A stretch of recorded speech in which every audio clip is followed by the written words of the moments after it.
In this video, we're going to look at probably one of the more complicated questions that I found in Euclidean geometry.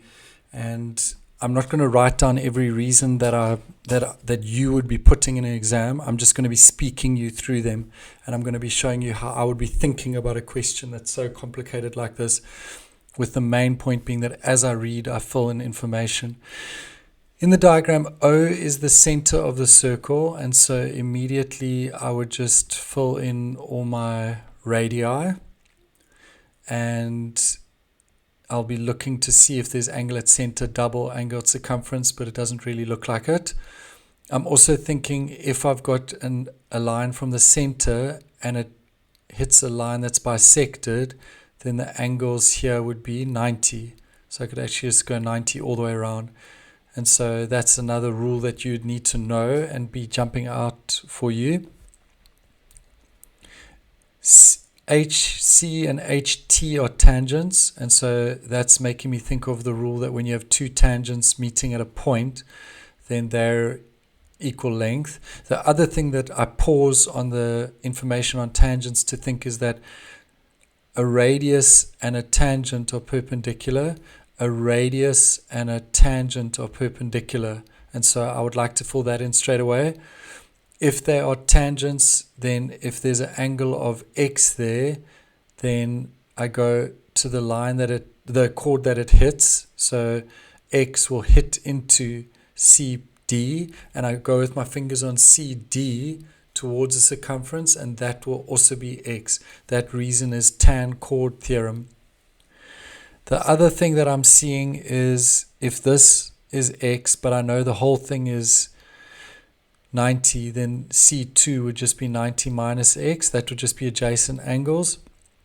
What I'm also noticing is if there's an x and a 90, then the other angle in the triangle will be 90 minus x. And so these are all things that are buzzing through my mind just from hearing center and tangents. And then it says OC bisects AD, and then we've already dealt with that main bit of information that it elicited a 90.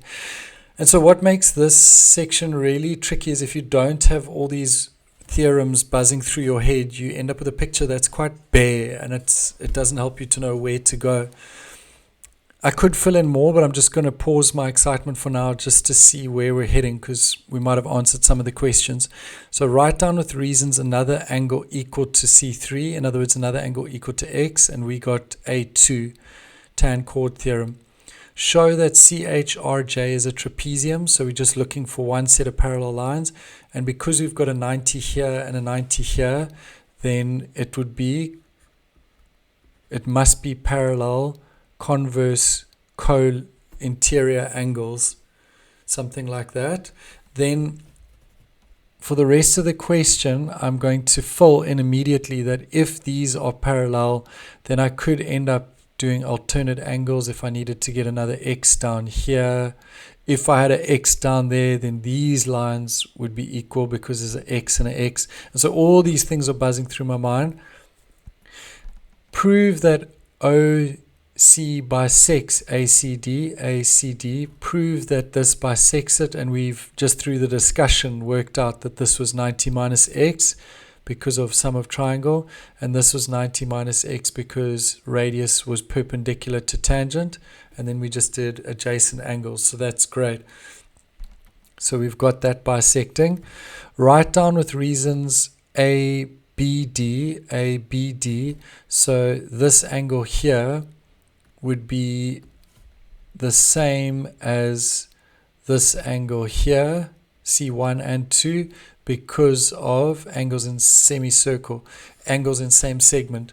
And so if you redrew just that out of all the noise, you've got something that looks a bit like that.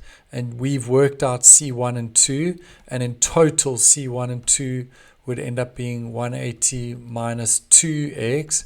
And so what is ABD? ABD would just be 180 minus 2x. Angles in same segment. Last one, how do I get R2 in terms of x? This one's a little bit left field to let you into what I'm thinking. if I could get H, that would be nice, because then I can do co-interior again. Another thing I'm thinking is maybe if I could get R1, then I could just get R2.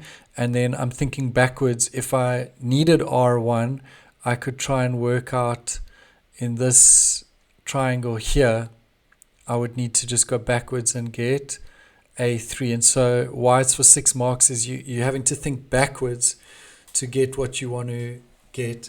And so another bit of advice that I haven't used too much in this video, but I've done in others, is if things are getting a bit noisy, you can just redraw a simpler picture, and you can see it's only taking 10 seconds or so.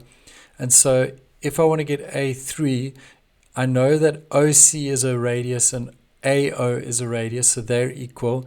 And I've just worked out that this is 90 minus x in the corner here.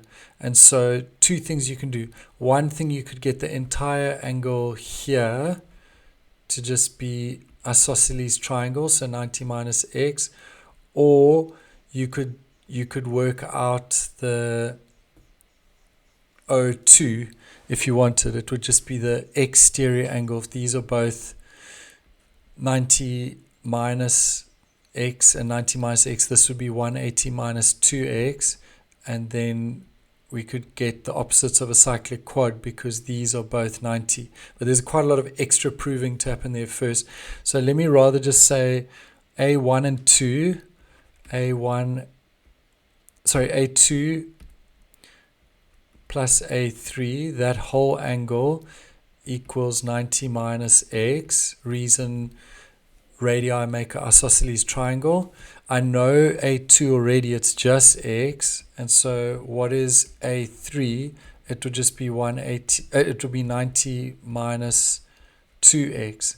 So if this is 90 minus 2x, again, you can just redraw for yourself in seconds. If this A3 is 90 minus 2x, and you've got a 90 in the corner here by t, and you're trying to work out what R1 is, then it would just be sum of triangle, and so R1 would just equal 2x. Reason, sum of triangle. And then if this is 2x, what would R2 be, which is your main goal for 6 marks? It will just be angles on a straight line, 180 minus 2x. And so I hope that that was helpful, just to think your way through quite a complicated question. If it did help you, please like this video, subscribe to our channel, and share it with your friends. Thanks.